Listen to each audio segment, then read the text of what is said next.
the system is set up is that everyone gets a fair shake and that all of the evidence should be turned over.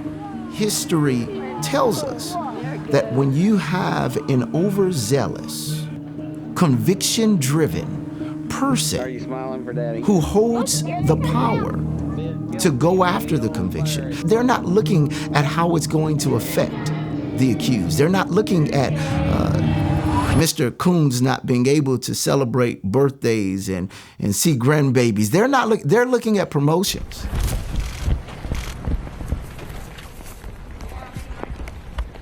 This isn't a game, and this isn't TV, this is real life. These are real people, and people treat them like throwaways. You take these people and you say, okay, you're guilty of something, I don't care what it is, and you put them in this prison, and then you just forget about them. They're still human beings you're in charge of their lives. People treat animals better than they do people in prison. And when they come out, they don't treat them any better. They just don't. Hey. I was 17, sitting in the front seat of the van right next to my dad when the police first showed up and pulled guns on us. Like, I thought we were gonna die. Pointed guns at the back of my head, and then arrested me in front of my school bus. I remember my mom stumbling out of the police officer's car, just crying and saying they took him. You just I couldn't process. Because none of it made sense. None of it made any sense.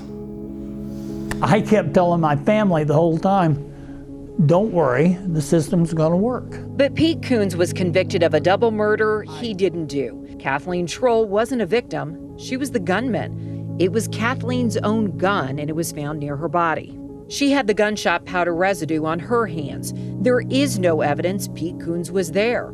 In fact, he had an alibi. They told me that he had murdered those people. And I'm like, he did not. He was on the computer most of the night. I do remember him getting up and going to the bathroom. Mariah and Ross, he talked to them because they were watching a movie. I remember hearing him cough around 4. And then, of course, he got up and got dressed to take the kids to school at 6. So, yeah, I know he was there, and he didn't leave. But of course, they said that we would lie for him, so they didn't trust us. A lot of parents and teachers were very weary of me and my family as a whole. And like other parents told their kids they weren't allowed to talk to us, they weren't allowed to talk to me. We got married after Dad went to prison, obviously. I didn't have a wedding. We eloped. Because I couldn't imagine. I didn't have my dad to walk me down the aisle. He wanted to be there for his kids. He never once in my entire married life he made me feel beautiful every day. And special. And he had such a big personality. Okay, here's my prediction. It's Ben's birthday. I'm going to turn this camera back on Sunday night at about 8:30. So I met Pete while we were doing time in Lansing. So I was a barber and he needed a haircut. I never seen the guy have a bad day, man. Like, I never seen him have a bad day. By seeing him, man, just being around him, his energy was always good, man. So that's why when he see me, he smiled.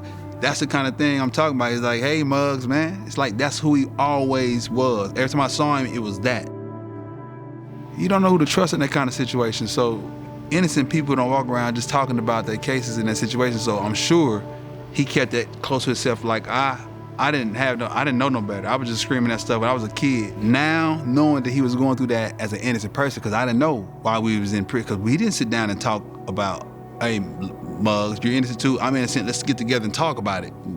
That never happened. I never told him about what I was going through. He never told me about what he was going through. We was just two people passing by with the same story.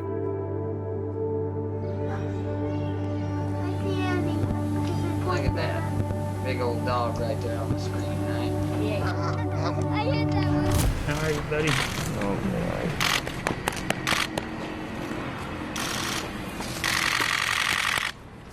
I can't wait to get to be dead all the time. They decided he was guilty.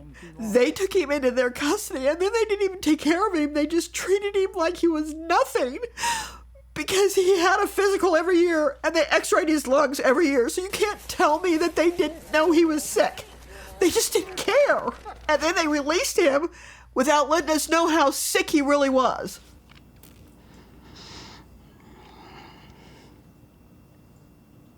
He was a great dad. Dad didn't lose sight of who he was.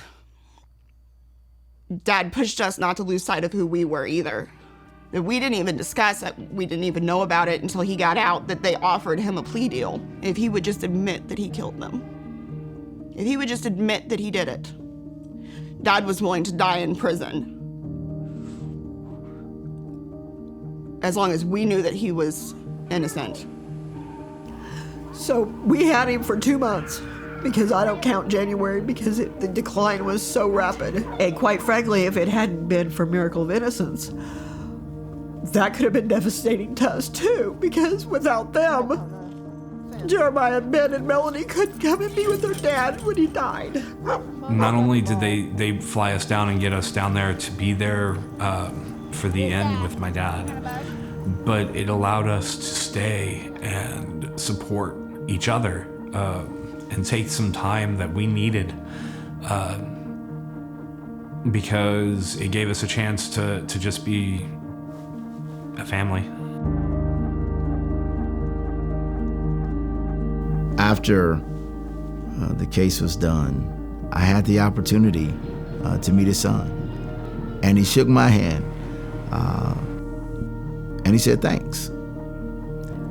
And then he said, anything that I can do to help make this happen for anyone else, let me know. That affected me because he's not a lawyer, he's not a prosecutor, he's a citizen. Situations like this affect everyday citizens all day long. And we need everybody's help to make sure the system is working right. It's not about who gets the glory. It's about making sure that justice is done. And without organizations like Miracle of Innocence, then there are a lot of people. Sadly, I would never get their letter, but they will. And when they do, they have a way of getting my attention.